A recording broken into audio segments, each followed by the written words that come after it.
Hi there, my name's Ben and I like to read. Today we're going to be reviewing perhaps one of the most influential books of all time, and that is The Prince by Niccolò Machiavelli. So a little bit of background about the author. I'm sure you guys have heard of him before. Machiavelli was a Florentine statesman, so he was from the city of Florence, which at the time that he was alive, which was around 15th, 16th century, was its own country, so to speak. It was a city-state, kind of like what Singapore is right now. It was fairly rich. It was dominated by the Medici family, and essentially he was working, in service of these different prominent Italian families and these power brokers. And at the time, because Italy was not sort of the unified front that it is today, and I mean in many respects it still isn't a unified front, but that's neither here nor there. That's not for this video. But what essentially it was these small independent states that were fragmented around, plus the papal states near Rome, plus the Spanish in the south, French to the north, Austrians to the east. So all that to say, there was a whole lot of political maneuvering and assassinations and spycraft and statecraft that had to happen in order for people to make their money, not get conquered, and so on and so forth.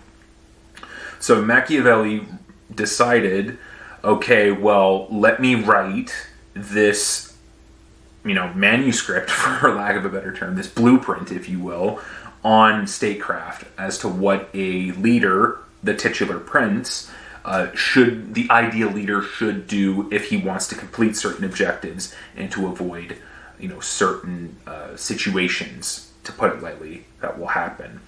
And of course, it was so successful and so influential, even into the modern day, that his name has actually become a byword for, manipulative, almost underhanded tactics, either in a professional, political, or in a personal setting. That word, of course, is Machiavellian.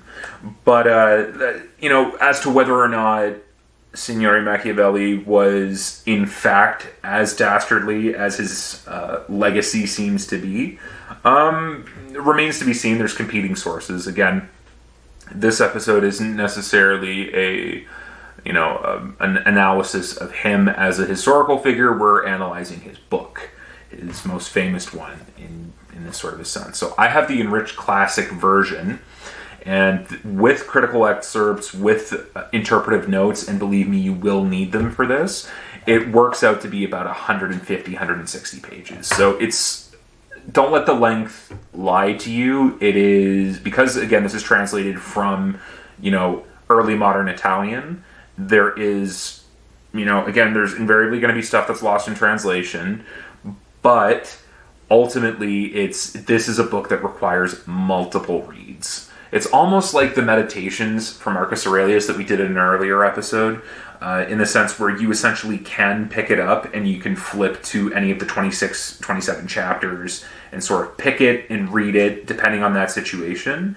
And I think that Machiavelli is sort of intended this to be a book where you can refer back to. It's not necessarily like a one and done, but I really do think that he intended for this manuscript to be something for leaders to refer back to, just to sort of say like, okay, well, I'm dealing with this situation. I really don't know how to handle it.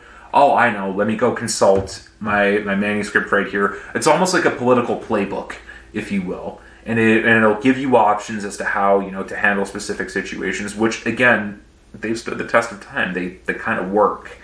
And yeah, I would say that there's a reason why this book is so influential and it has been translated into so many different languages, and why it's essentially required reading in leadership courses, and its global reach is perhaps unsurpassed in a lot of respects.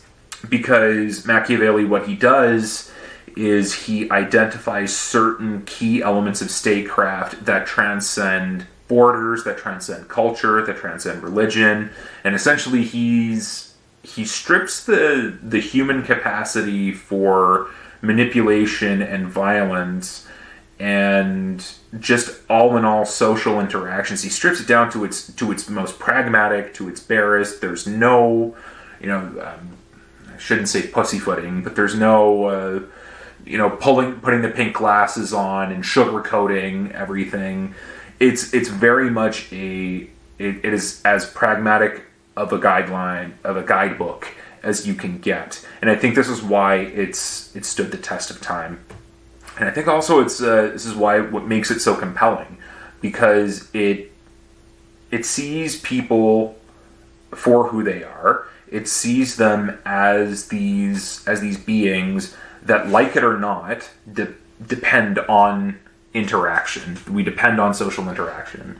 And essentially, this is a way, when you're in a position of leadership, you have to know, you're the 5-star general. You have to know, okay, how do I handle this specific situation? How do I manage my own affairs? Make sure that they're in order, so then that way they're safe and someone else isn't going to try to maneuver my position away from me. Let's say in statecraft, there's two competing state entities for another, for a bit of resources or for a contract, or a war is about to pop off. What's the best way in order to negotiate with the situation? And like I said before, it warrants multiple read-throughs to fully get everything, but it is something that you should periodically refer back to as well. Is it an easy read? Absolutely not. Are the notes necessary? Absolutely yes. Are the notes in this enriched classic version good? Very much so. And I think when I first read this, again, I was in my teens. I reread it recently, and again, yeah, I can't say it enough. This is something that you should periodically reread, especially if you are in a position, let's say, professionally, or even with regards to, let's say, like if you're in a position of leadership wherever you are.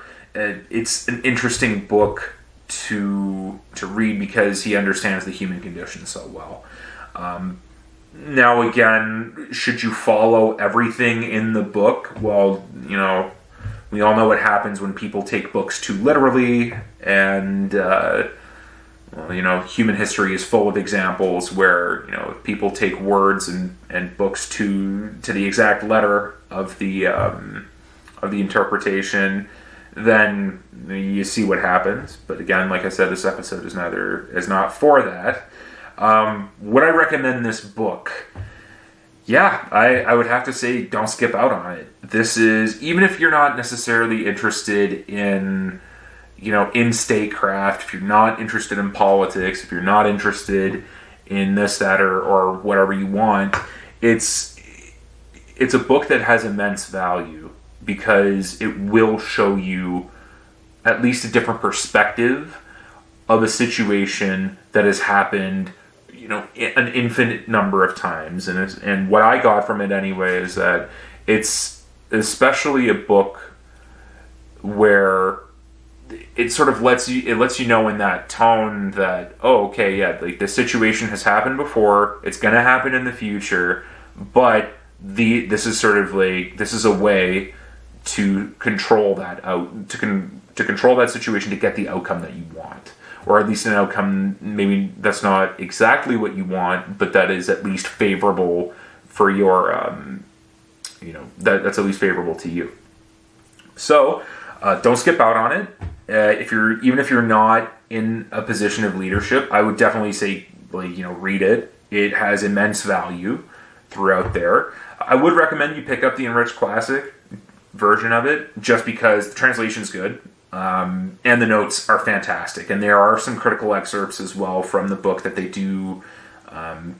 They will go through it and sort of break it down, and that can sort of act as a guideline for you to help to interpret the rest of the book as well. So I think if you don't skip out on the book, but choose the right edition of the book and choose the right version of the book. Make sure that you have one with a lot of footnotes, because going in blind with this, that will warrant way more read-throughs and interpretations, and then eventually, the book never gets finished, so to speak. So, if you've read it before, let me know what your thoughts were in the comments below. If you haven't yet and you want to, then pick it up, give it a read. and let me know what you thought in the comments below. Thank you so much for watching.